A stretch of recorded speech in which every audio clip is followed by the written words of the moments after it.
قال المصنف رحمه الله تعالى ونفعنا به وبعلومه في الدارين. باب فضل الجوع وخشونة العيش إلى أن قال بسنده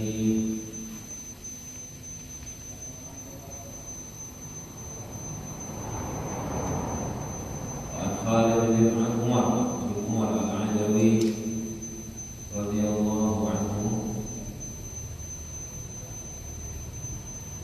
قال خطبنا عتبة بن غزوان وكان أميرا على البصرة فحمد الله وأثنى عليه ثم قال أما بعد فإن الدنيا قد آذنت بالسرب وولت الداء ولم يبق منها إلا سرابة كسرابة الماء يتصابها صاحبها وإنكم منتقلون منها إلى نار لا زوال لها فانتقلوا بخير ما بحضرتكم فإنه قد ذكر لنا الحجر يلقى من شفير جهنم فيهوي فيها 70 عاما لا يدرك لها طعما والله لتملأن فعجبتم ولقد ذكر لنا أن ما بين مصراعين من مصارع الجنة مسيرة 40 عاما وليأتين عليه يوم وهو كبيد من الزحام ولقد رأيتني سابع السبعة مع رسول الله صلى الله عليه وسلم ما لنا طعام إلا ورق الشجر حتى كره أشجارنا فالتقطت بردة فشققتها بيني وبين سعد بن مالك فاتزرت بنصفها واتزر سعد بنصفها فما أصبح اليوم منا أحد إلا أصبح أميرا على مصر من الأنصار وإني أعوذ بالله أن أكون في نفسي عظيما وعند الله صغيرا.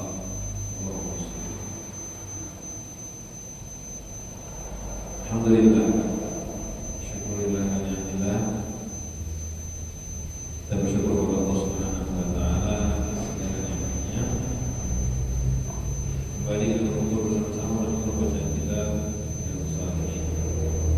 Sampai pada riwayat kita di hadis diriwayatkan dari sahabat Utbah bin Ghazwan.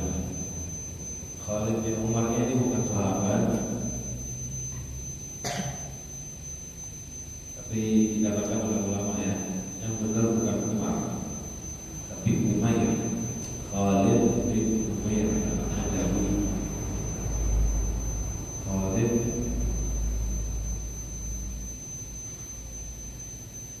bin Umair al-Adawi. Beliau adalah orang yang berasal dari Basrah, tapi seorang tabi'in ya.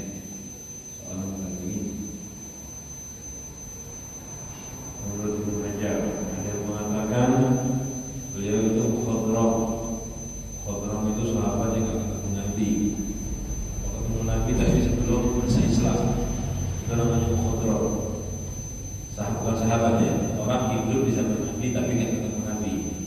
Iman tapi tidak ketemu sama Nabinya, namanya mukhadram. Jadi tapi Ibnu Hajar bilangnya tabi'in. Nah, beliau mendengarkan khutbah dari seorang sahabat yang bernama Utbah bin Ghazwan. Dan khutbahnya orang alim. Cuman yang kita ini pernah sahabat. Orang termasuk orang-orang yang awal masuk Islam. Bahkan diriwayatkan beliau orang yang ketujuh masuk Islam. Jadi Utbah bin Ghazwan. Sifatnya bagus, bahkan tubuhnya pun bagus. Diriwayatkan tawilan jamilan. Beliau berbadan tinggi dan bagus wajahnya indah. Tapi karena tidak terkenal ya, hanya dari beliau hanya diriwayatkan 4 hadis saja. 4 hadis saja. Padahal beliau ini orang yang hijrah 2 kali. Hijrah ke Habasyah, kemudian hijrah ke Madinah.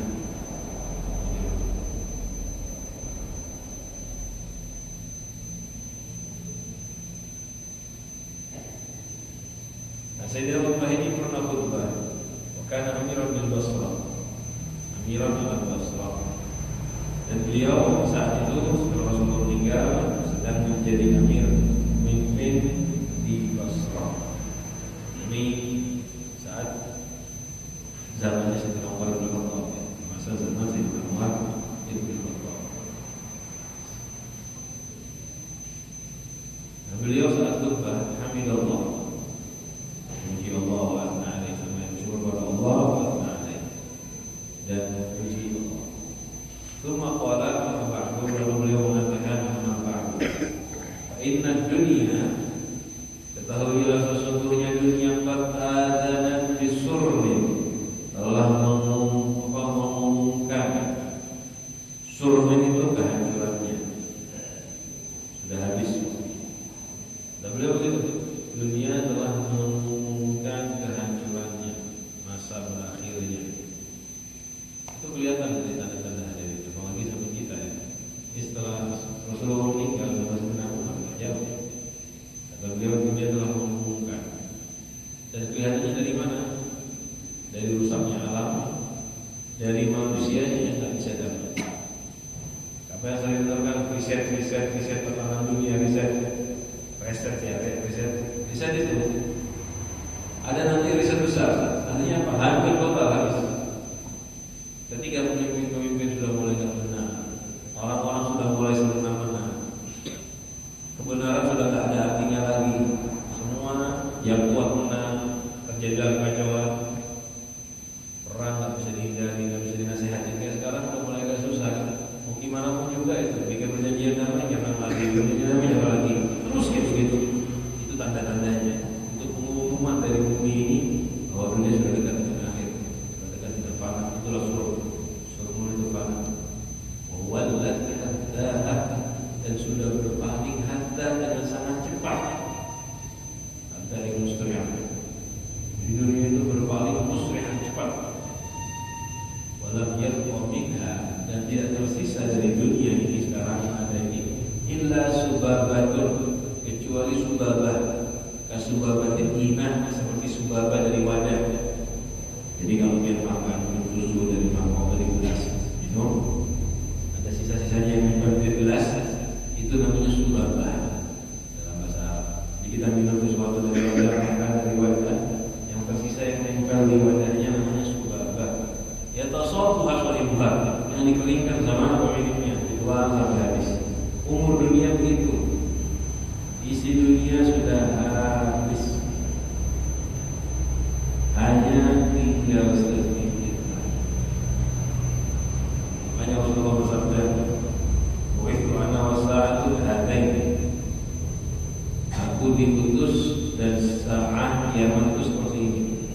Rasulullah masih syarat antara aku diutus dan kiamat itu seperti ini, dekat sekali. Hanya kalau kita pelajari sejarah turunnya Nabi Adam sampai zaman Rasulullah, kalau dihitung itu sesuai dengan hitungan yang ada. Dunia ini kita ini setelah Rasulullah meninggal, nah, sampai 1.500 tahun, kurang lebih 1.500, nah, sampai 2.000 tahun. Tapi nggak ada yang tahu tempatnya, nggak ada yang tahu tempatnya. Dia boleh mikirin kiamat, tapi dalam arti mikirkannya persiapan kiamat. Jangan dengar kiamat sebentar lagi, support pusing gitu aja. Support pusing tidak ada gunanya. Pusing dalam arti pikirkan bagaimana cara saya dapat pahala yang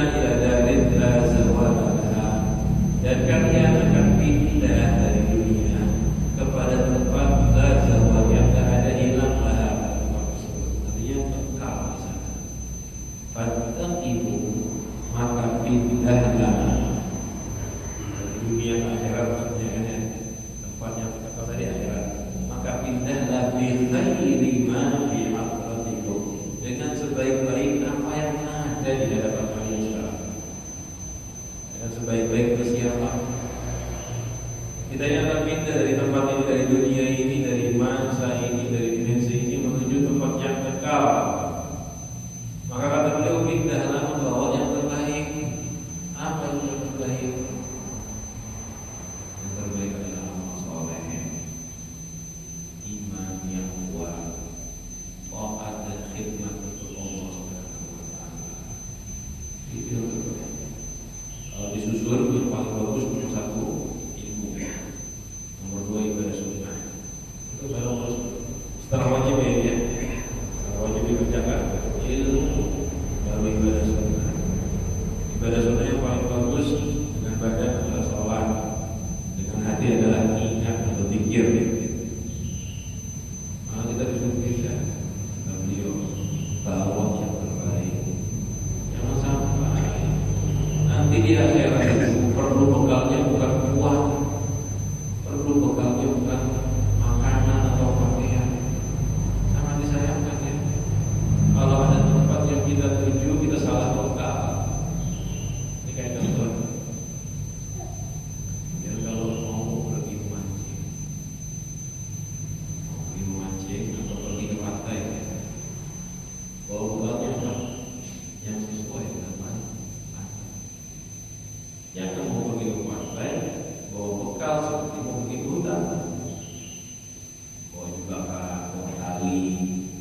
Sampai di sana mau diikat di mana talinya? Kalau di hutan dia tali diikat di pohon, bikin jebakan.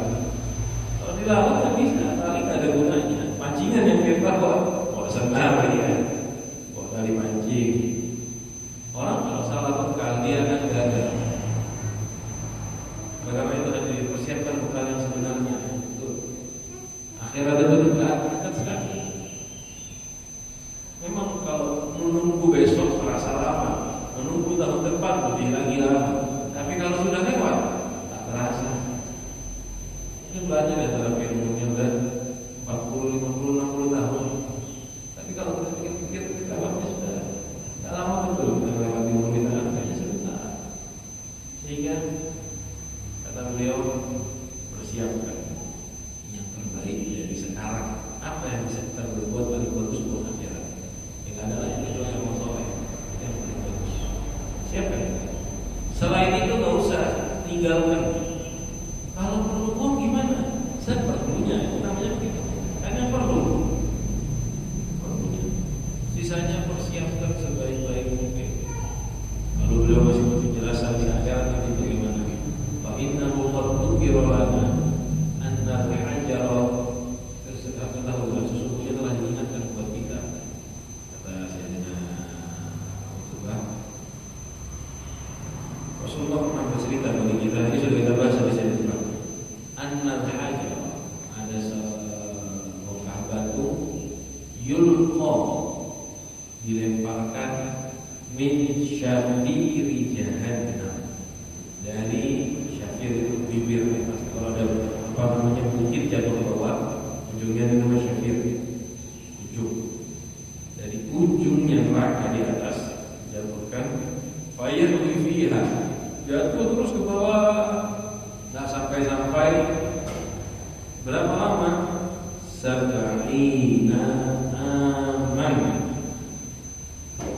70 tahun. Jadi ada batu jatuh dari atas ke bawah, itu 70 tahun. Masih belum lanjut dari kulaha qahra, belum ketemu dasarnya.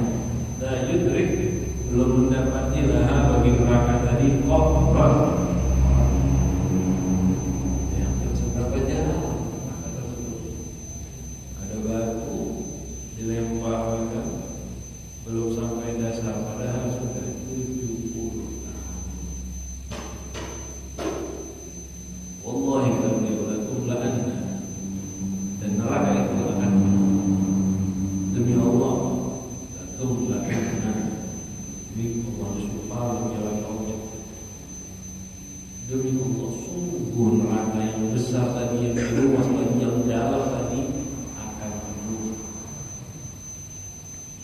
Fa'ajibtum, apakah kalian kaget dengan hal ini? Kata beliau. Jangan kaget, benar. Jadi neraka itu sudah kita bahas di babul qaum ini. Rasulullah pernah dulu dengan sahabatnya di dekat tempat kuala. Rasul bersabda, itu suara batu yang dilemparkan ke neraka sudah 20 tahun lebih belum sampai dasar. Dan neraka bakal penuh. Kalimat ini yang bikin sahabat takut. Neraka berarti beneran diisi. Dan nggak sedikit. Ini aslinya kalau coba-coba dihitung bisa aja. Sekarang misalnya, tapi ini masih kira-kira ya. Kira-kira. Misal kita hitung kecepatan batu jatuh dari atas misalnya.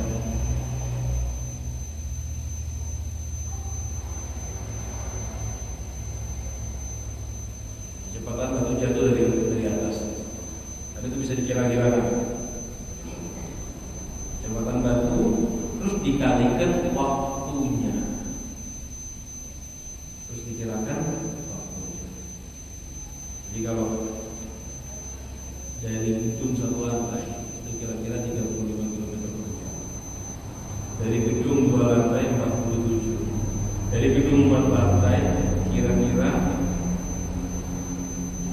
61. Dan kalau semakin tinggi berarti semakin cepat. Semakin cepat. Nah, sekarang kalau jatuh 70 tahun, ya biar kita terbayang ya.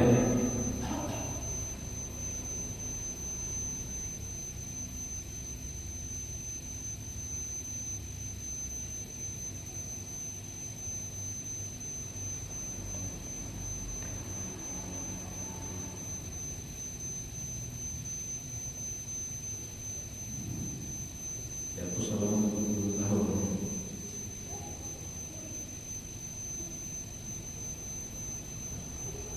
Ini kalau kita bayangkan kayak gini dengan lebarnya, kalau kayak cuma tadi 4 lantai aja, 4 lantai itu cuma 2 detik. 4 lantai itu 2 detik. Ukuran 4 lantai itu bisa diisi ratusan orang kan, baru 4 lantai. Bayangkan kalau jauhnya dari bibir neraka sampai ke bawah. Dan ini masih belum ya. Ini belum ya. Ini sekitar 21 miliar detik jatuhnya. Sekitar 77 miliar kilometer per jam. Nah, jaraknya dari atas sampai bawah kalau 70 tahun ini ya, 23,9 quintillion meter atau 23.900 triliun kilometer. Jadi 24.000 triliun kilometer. 24.000 triliun kilometer. Bukan ratus, bukan sejuta, triliun kilometer. Sedalam itu. Ini kalau kita hitung jumlah manusia berapa? Jumlah manusia berapa? Kira-kira yang sebelumnya berapa banyak gitu? Hitungannya. Dan nanti tinggal dihitung jumlah manusianya dibesarkan seperti gunung Uhud tingginya. Dan manusia nanti besar. Ini kayaknya kalau dipikir-pikir cukup buat semua orang makan begitu. Sebesar ini. Coba ya hitung. Sekarang kita di tahun 2026 setelah Masehi. Sebelum Masehi itu ada ribuan tahun juga. Kalau itu cukup semua lah. Kalau dengan ukuran sekarang semuanya cukup besar. Tapi memang nanti dibesarkan. Sebelum neraka itu besarnya dilipat gandakan sampai seukuran tingginya seperti gunung Uhud. Sampai ukuran tingginya seperti gunung Uhud. Walaupun sebesar itu dengan jarak 24.000 triliun kilometer, 23.000 triliun kilometer. Bayangkan berapa bulan itu selamat dari neraka. Tapi kabar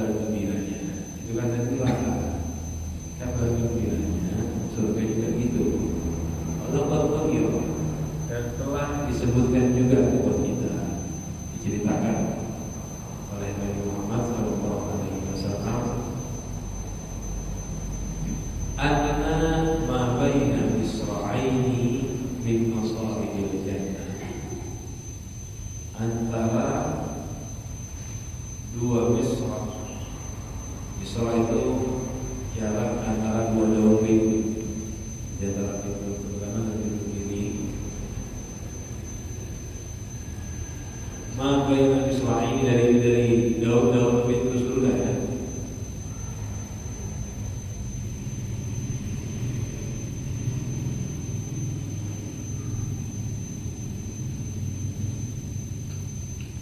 Jadi ada yang mengatakan misra itu daun pintu ke daun pintu, jadi antara kanan dan kiri. Ada yang mengatakan bukan, misraul bab itu yang apa namanya penutup.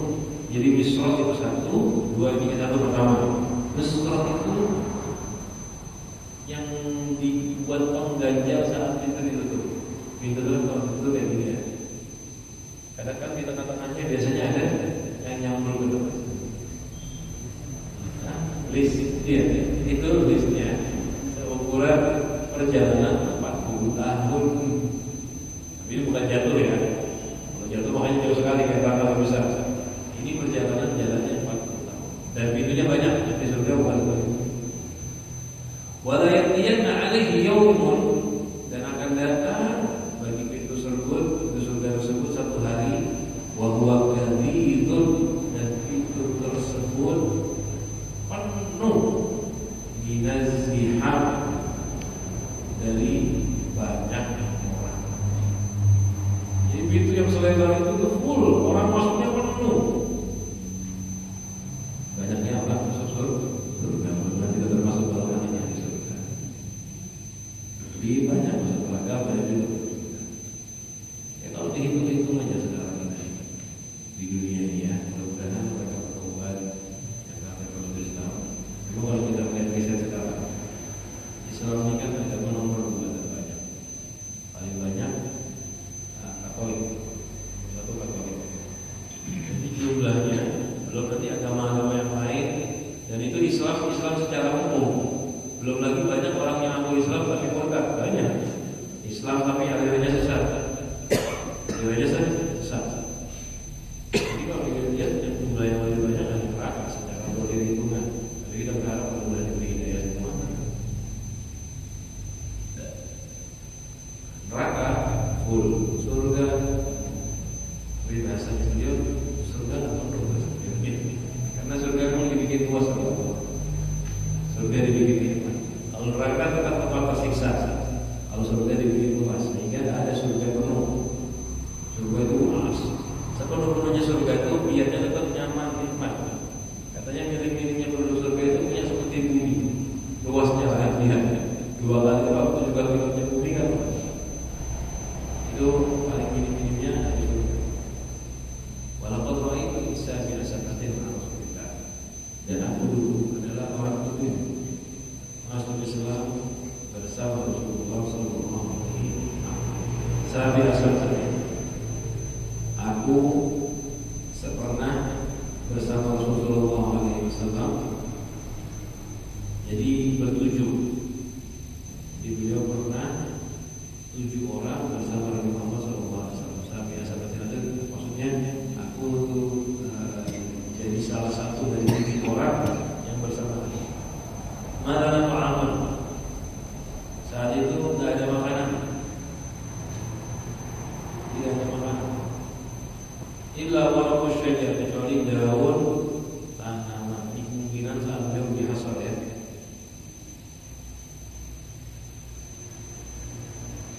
Saat beliau dihasal, diasingkan, diberi biasanya kita tuh disekap.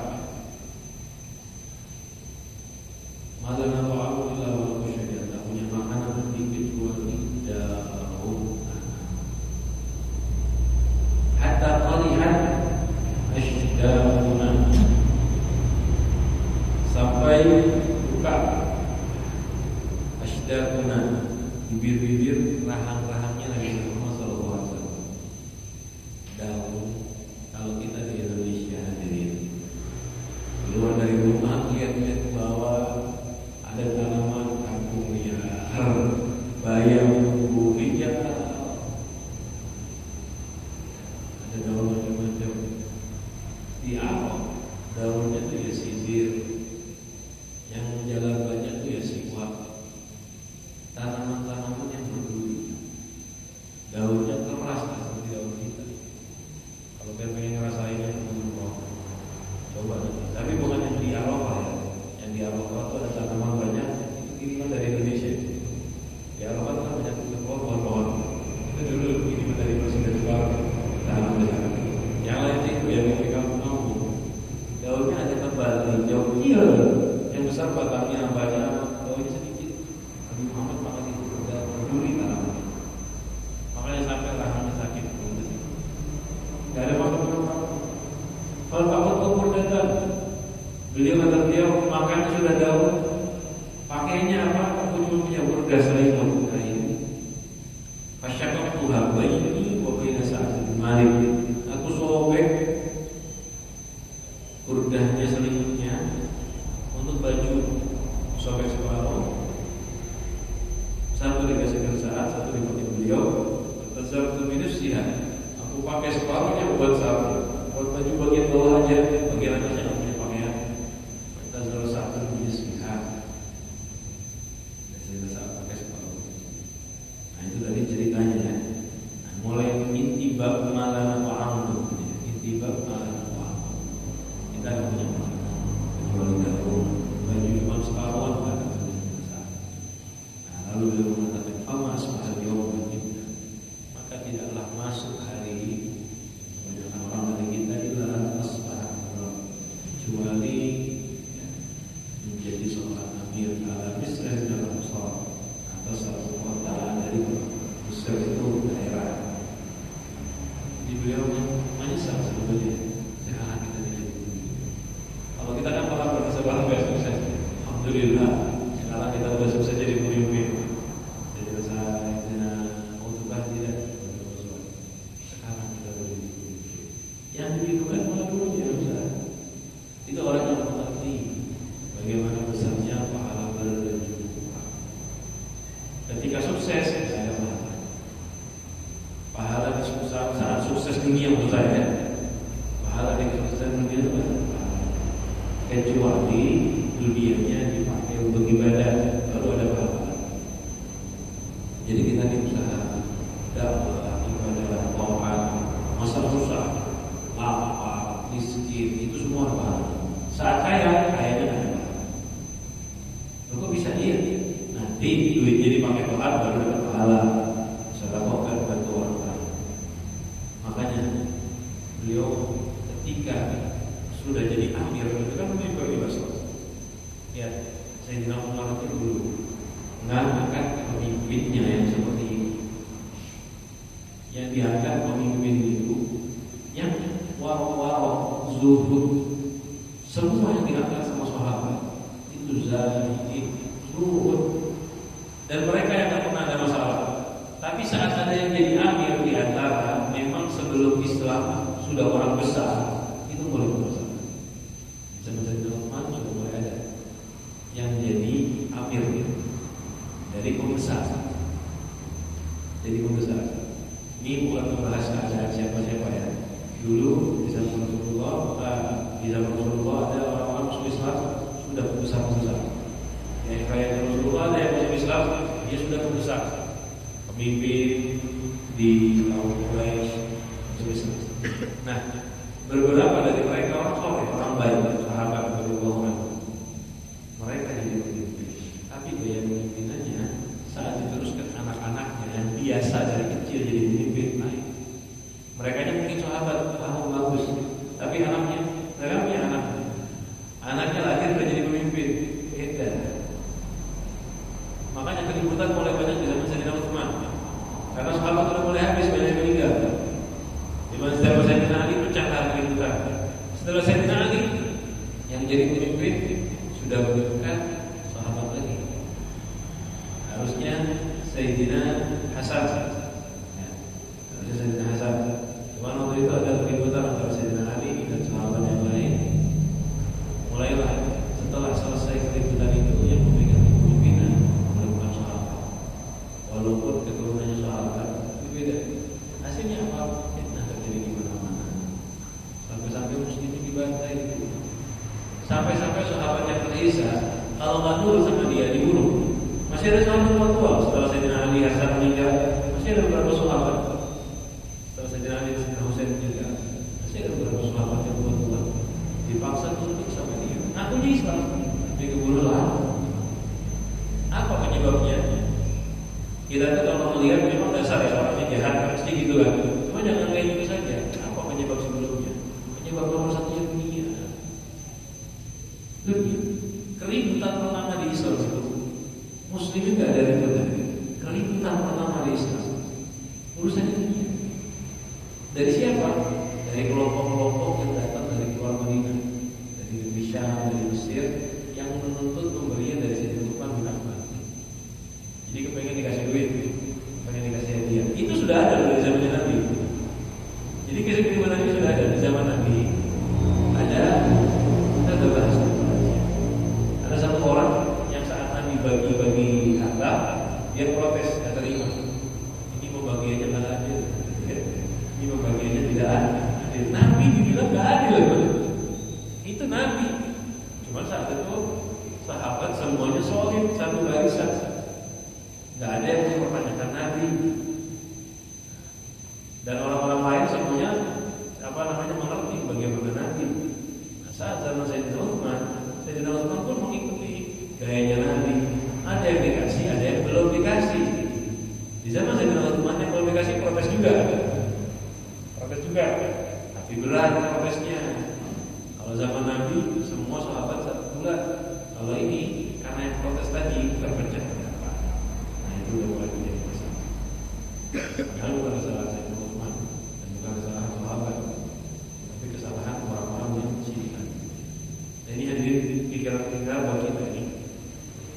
Kita tuh jangan sampai ribut karena dunia, ribut karena kepemimpinan.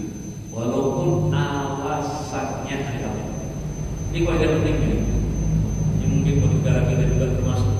Jangan sampai ribut atau berebut kepemimpinan walaupun secara zahir alasannya adalah jangan, kecuali yang benar-benar paham. Dari dulu rakyat itu selalu digunakan untuk mendukung kelompok tertentu. Tapi kalau rakyatnya Muslim, nggak mungkin saya ngomong sama pihak rakyat, Pak, dukung saya mau jadi raja. Saya kepengen berkuasa, pengen cari duit. Saya pengen nikmat. Kira-kira dia dukung nggak? Muslimin kira-kira dukung nggak? Nah, mungkin kedukung. Ada orang ngomong saya mau jadi raja, saya pengen kaya raya, saya pengen berkuasa, nanti saya mau berlaku semena-mena. Kira-kira dia kedukung nggak? Terus caranya dia kedukung gimana? Dukung saya. Ini untuk agama. Dan ngomong ini udah ada dari dulu. Dukung saya, yang terbaik buat agama. Itu iklannya banyak sekarang kan begitu. Yang calon-calon semua ngomong begitu, entah dia ulama atau bukan, selalu ngomong begitu. Setelah jadi apa yang dilakukan? Korupsi. Rakyat dilupakan dan itu di mana-mana, di negeri manapun, dari zamannya. Tapi ini udah kayak gitu.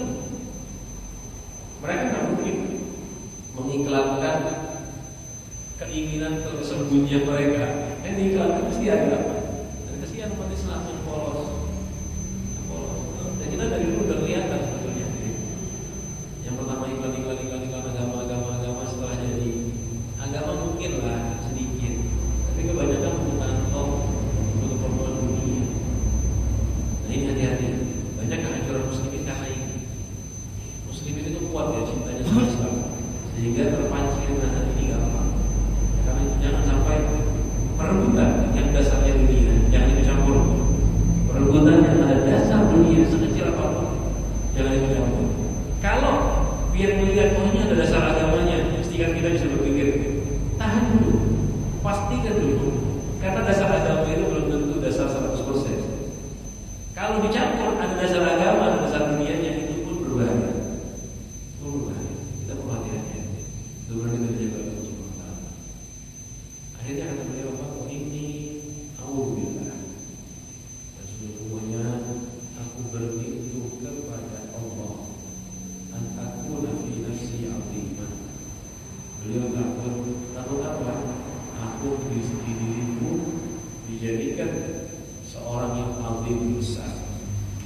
Intinya dalam keadaan dulu biasa disebutkan pemimpin suatu daerah julukannya alim. Alim Banjarbaru, nanti pemimpin Banjarbaru gitu. Nanti Jawa, nanti pemimpin Jawa. Cuma kata beliau, aku berlindung daripada nama atau julukan alim besar yang besar kata pemimpin. Wa indallahi shaghirun, dan kecil di hadapan Allah.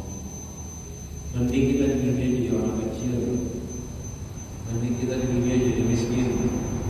Orang yang lain kaya nggak apa-apa, keluarga kita kaya nggak apa-apa, kita biasa-biasa saja nggak ada masalah. Yang penting apa? Di akhirat kelak kita yang mudah-mudahan kita dilancarkan rezeki semua dan kita lebih